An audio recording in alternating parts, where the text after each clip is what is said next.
Dice Mateo 25, versículo 1 al 13. Entonces el reino de los cielos será semejante a 10 vírgenes que tomando sus lámparas salieron a recibir al novio. 5 de ellas eran insensatas y 5 de ellas eran prudentes. Porque las insensatas, al tomar sus lámparas, no tomaron aceite consigo, pero las prudentes tomaron aceite en frascos junto con sus lámparas. Al tardarse el novio, a todas les dio sueño y se durmieron. Pero a medianoche se oyó un clamor: he aquí está el novio, salid a recibirlo. Entonces todas aquellas vírgenes se levantaron y arreglaron sus lámparas. Y las insensatas dijeron a las prudentes: dadnos de vuestro aceite, porque nuestras lámparas se apagan. Pero las prudentes respondieron diciendo: no sea que no haya suficiente para nosotros y para vosotras. Id más bien a los que venden y comprar para vosotros. Y mientras ellas iban a comprar, vino el novio, y las que estaban preparadas entraron con él al banquete de bodas, y se cerró la puerta. Después vinieron también las otras vírgenes diciendo: Señor, Señor, ábrenos. Pero respondiendo él dijo: en verdad os digo que no os conozco. Velad pues, porque no sabéis ni el día ni la hora. Cierre sus ojos, prepare su corazón y levante sus manos. Padre, en esta hora, en el nombre poderoso de Cristo Jesús, te pedimos, Señor, que tu pueblo pueda comprender la palabra, Señor, y pueda caminar en ella. Que no la tomen en poco, Señor, y no la desprecien. Señor, bendice a tu pueblo y permite, Señor, que tu palabra traiga fruto y no regrese vacía.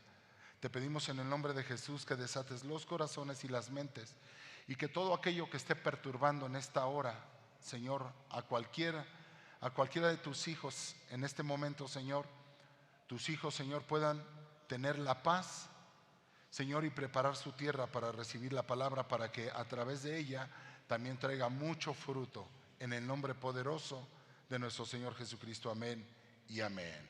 Muy bien, mis amados, démosle un aplauso al Señor. Tome su lugar, por favor. Esta palabra seguramente la han escuchado compartir en muchas congregaciones, en muchos ministros, y siempre con el ángulo de que esta palabra se refiere a las personas que se van a quedar y no se van a ir en el arrebato con el Señor. Y siempre se maneja esta palabra en referencia a la iglesia prudente y a la iglesia imprudente, a la iglesia novia que se va y a las que se quedan. Pero aquí no estamos hablando de la iglesia novia. Realmente en esta porción de la Biblia no se está hablando de la iglesia novia. Se está hablando de las vírgenes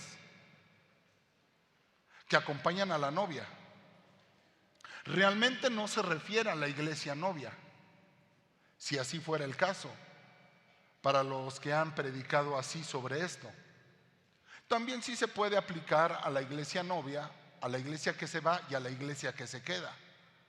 Y también se ha dicho que se ha quedado la iglesia, y que se va a quedar la iglesia que esté durmiendo, porque dice que las que no entraron se quedaron dormidas. Pero dice también la Biblia que también las vírgenes que tenían aceite se quedaron dormidas.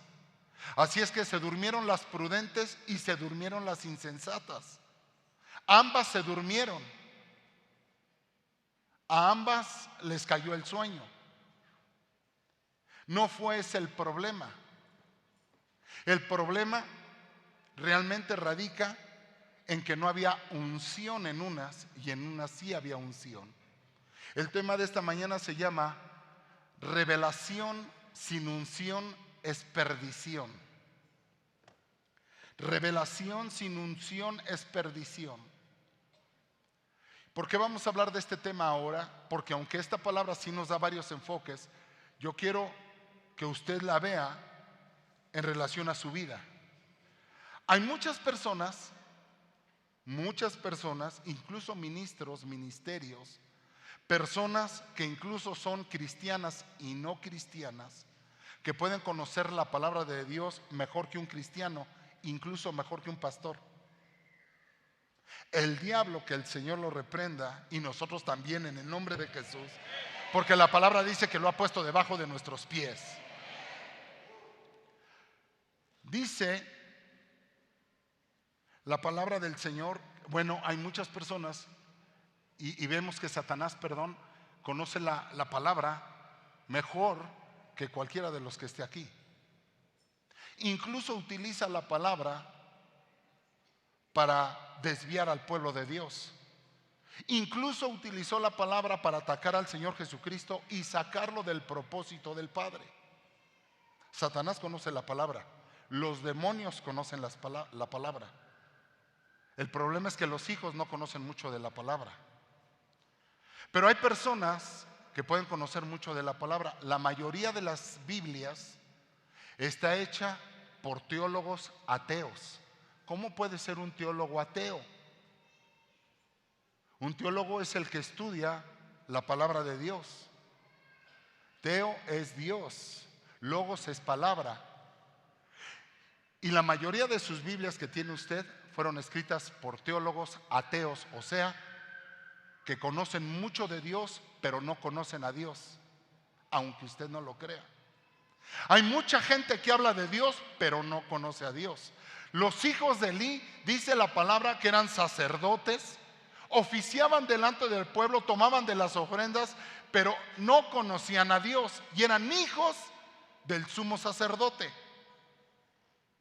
Por eso me atrevo a decir esta mañana que revelación sin unción es perdición. ¿Por qué? Muchos al escuchar este tema van a decir, no puede haber revelación si no hay unción, entonces es al revés. Pero hoy yo se lo voy a demostrar que revelación sin unción es perdición. Seguramente muchos ministros dirían, no, es que no se puede tener revelación si no hay unción, y no es cierto. Yo he escuchado hablar a muchos ministros y ministerios de la palabra con una palabra de estudio profunda, muy exacta, pero cuando uno los escucha predicar, uno se queda vacío, uno se queda, amado hermano, como sin sabor, uno se queda inquieto.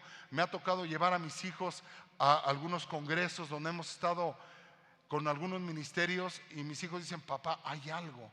Dice, sí te sientas, sí te hablan de la palabra, sí te dicen la palabra, pero hay algo que bueno, no puede uno ni dormir, ni siquiera dormir. Una vez mi hijo me acompañó a Miami y yo pasé 3 noches sin poder dormir. Cada que salíamos del congreso yo no podía dormir. Yo no podía dormir. Decía, ¿qué palabra tienen? ¿Qué exactitud? ¿Cómo trazan la palabra? Son unos maestros en trazar la palabra, pero hay algo que no llena, que no satisface. Hay algo que no produce vida dentro de ti. Por eso es que revelación sin unción es perdición. Usted puede leer la Biblia. He escuchado a muchos ministros que sin abrir la Biblia le citan todos los salmos y uno se queda con la boca abierta y dice uno, wow, es una enciclopedia viviente este cuate. Pero predican y predican y predican, pero uno sale y dice uno, pero no pasó nada en mi vida. Sin embargo, hay pastores que Dios en su misericordia usa con una unción tan poderosa que pueden hablar de un solo versículo y uno, amado hermano, termina llorando en la presencia de Dios, quebrantadísimo.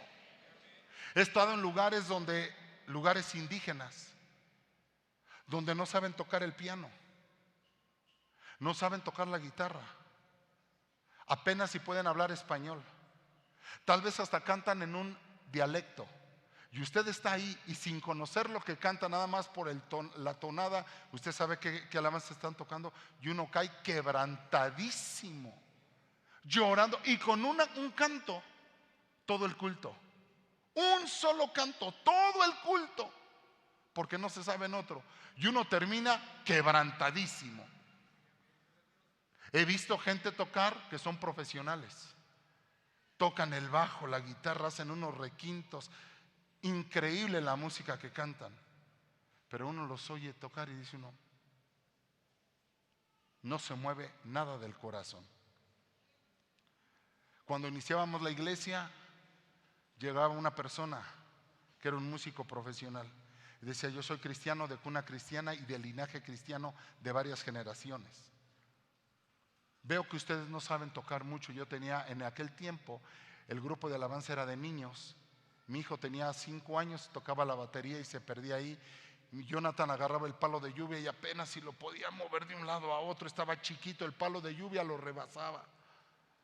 Y todos los que llegaban decían: venimos a tocar cada 8 días, páguenos tanto. Pero en la noche ellos tocaban en el Barón Rojo, en el Wings. ¿Qué se podía ministrar? ¿Qué se podía ministrar? Dios no está buscando músicos, está buscando adoradores. Dice la palabra que Dios está buscando adoradores que lo adoren en espíritu y en verdad. ¿Cuántos dicen amén? Revelación sin unción es perdición. Hay gente que está perdidísima, perdida. Conocen de la palabra, cristianos, creyentes que conocen de la palabra y están perdidos. Su vida es un desorden, su vida es un caos. Pueden conocer la Biblia, pueden ser de linaje, pueden ser de generaciones, pueden haber escrito una Biblia y puede ser que no conozcan de Dios. Ministros que son teólogos, que hablan de ciencia, letrados, preparados, estudiados. No estoy diciendo que no se prepare, es bueno prepararse. Lo que le estoy diciendo es que si usted está preparado, pero sobre todo no tiene unción, de nada sirve lo que usted hable. De nada sirve lo que usted predica. Esa unción usted la debe de tener en su casa, en su hogar, en su vida, en su familia, con sus hijos. No basta conocer la palabra de Dios. Leer la palabra de Dios, todos la podemos leer. Memorizarla, todos podemos memorizarla. Caminar en ella, no todos. Caminar en ella ya es otra cosa, ya es diferente. Hay gente que escribe libros y libros, pero no tienen unción. Tienen conocimiento, pero no unción. La unción no está peleada con el conocimiento, por supuesto que no. Al tener conocimiento nosotros deberíamos de desarrollar una unción. La unción no se compra, no se adquiere, no se transmite, no te la puede dar alguien. La puedes sentir en alguien, pero no te la pueden transmitir. La palabra del Señor nos enseña que Eliseo, aún muerto Eliseo, ya muerto, resucitó a un muerto. Y él no resucitó, pero resucitó a un muerto. Porque era el propósito de Dios. Dice que echaron a uno donde estaba el cadáver de Eliseo, porque Eliseo había hecho 13 milagros. Y él había pedido la doble porción a Elías. ¿Qué cosa quieres tener, Eliseo? Le dijo Elías: yo quiero la doble porción. Diga conmigo: yo quiero la doble porción. Eliseo murió y había hecho 13 milagros en su vida. Elías hizo 7, Eliseo iba a hacer 13 milagros. Pero Dios, que es cabal y cumple su palabra, no se podía ir Eliseo sin que se cumpliera la doble porción. Usted no se puede ir de esta tierra hasta que no se cumpla el propósito de Dios en su vida. ¿Cuántos dicen amén? Diga conmigo: yo no me voy de esta tierra hasta que se cumpla el propósito de Dios en mi vida. ¿Cuántos dicen amén? Dale un aplauso al Señor.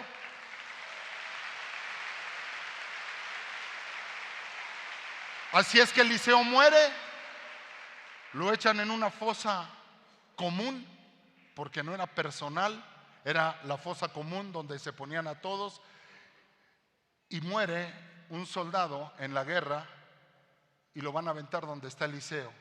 Y al tocar el cuerpo de Eliseo, este resucita y se levanta. Ya muerto Eliseo, todavía tenía unción.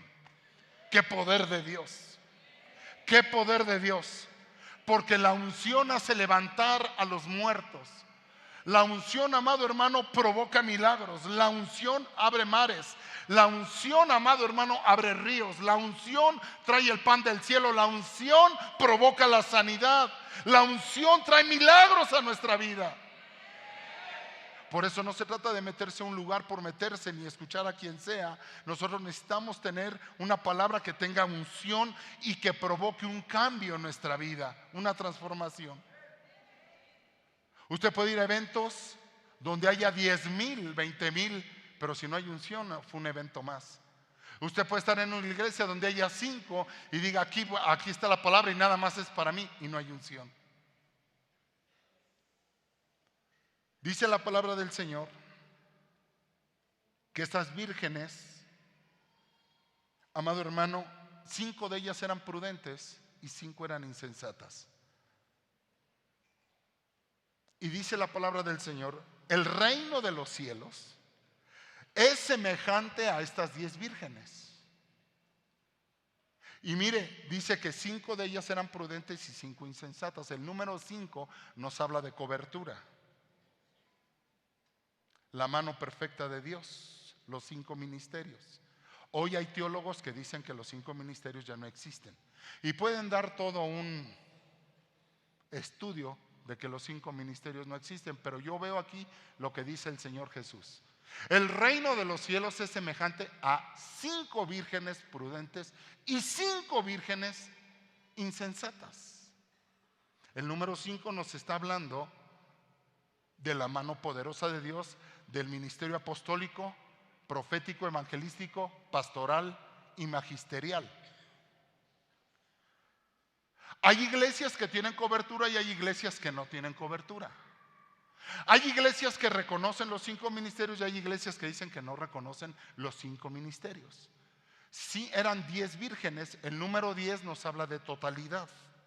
5 vírgenes prudentes y 5 vírgenes insensatas. El número 10 habla de totalidad. 5 de ellas prudentes y 5 insensatas. Ahora vamos a ver dónde está la diferencia acá. Dice la palabra que todas, tanto prudentes como insensatas, las 10 tenían lámparas. Dice 5 de ellas tenían lámparas y 5 de ellas, las otras, también tenían lámparas. ¿Qué es una lámpara? Una lámpara, amado hermano, sirve para alumbrar. ¿Cuántos dicen amén? Usted ve estas lámparas que están arriba de usted, ve que son lámparas y están alumbrando. Pero no es la lámpara, sino lo que corre dentro de la lámpara, lo que provoca que salga la luz. ¿Está de acuerdo conmigo? No es la lámpara por sí sola, sino que necesita de la electricidad que está siendo conducida por cables, conectada, y se trae y se produce a través de la lámpara. La lámpara es el cascarón, el utensilio, el instrumento que se usa para que salga lo que hay dentro de ella. ¿Está de acuerdo conmigo?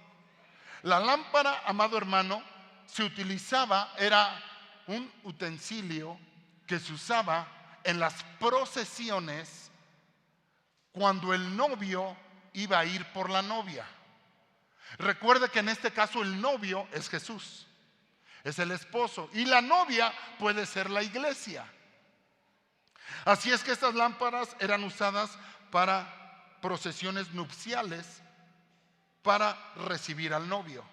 La mujer que se iba a casar en aquellos tiempos, en los tiempos, le estoy hablando hace 2000 años o más de 2000 años, era que el novio tenía que salir de su casa, estaba en su casa con sus padres, y tenía que salir en un cortejo. Todos iban con el novio, y el novio, la forma, escuche, porque lo que le estoy hablando es profético y es espiritual. Trasládelo a la iglesia y trasládelo del reino de los cielos acá. Por eso el Señor Jesús dice: estas 10 vírgenes son semejantes al reino de los cielos. El Señor Jesucristo viene por una novia sin mancha y sin arruga. ¿Cuántos dicen amén? ¿Cómo va a encontrar el Señor? ¿Cuál será la señal para que Jesús venga por ti? La novia tenía que tener lámpara y tenía que tener lámpara encendida. La procesión era esta. En lo terrenal, recuerde que lo terrenal revela lo espiritual. La procesión era que el novio salía de su casa, el novio sale de su casa en una procesión con los ángeles, porque así dice la palabra que él vendrá, amado hermano, en una nube y vendrá por su iglesia. Esa no es la segunda venida del Señor. Ese es un encuentro en que entre la iglesia y el Señor, el encuentro se va a dar en el cielo. Y dice que vendrá en una nube. La nube son ángeles. La nube son ángeles. Él va a venir encima de ángeles. Ese será su medio de transporte. La iglesia tendrá que encontrarse con el Señor. Pero la señal es esta. El novio salía de su casa y la procesión era que él tenía que salir acompañado buscando la casa de la novia. La novia tenía que tener una lámpara encendida. Imagínese si esto no lo conoce la novia o no lo sabe. ¿A dónde buscaría el novio? ¿Y qué tal si una abusadilla por ahí, en vez de ir a la calle de Fresno número 27, se fue a la calle de Toronja número no sé qué? En vez de ir a la calle de, ¿qué le gusta? Del sur, llegó al norte, porque el novio vio una lámpara encendida y dijo: ah, caray, pues aquí es donde yo vi la lámpara. Solo la novia era la que podía tener la lámpara encendida. Entonces el novio, donde llegaba que la lámpara estaba encendida, él llegaba ahí, a esa casa, y entonces en esa casa se celebraba la boda. La boda se celebraba en la casa de la novia. Ahí se hacía la operación nupcial. Una vez terminada la operación nupcial, el novio tomaba a la novia y se la llevaba a su casa, donde continuaba la fiesta por muchos días. ¿Sí me está entendiendo lo que le estoy diciendo? Déjeme se lo parafraseo. El Señor Jesús viene, amado hermano, toma a la iglesia novia, se casa con ella, o más bien ya es la esposa del Cordero, porque usted ya no es la iglesia novia, usted es la esposa del Cordero. ¿Cuántos dicen amén?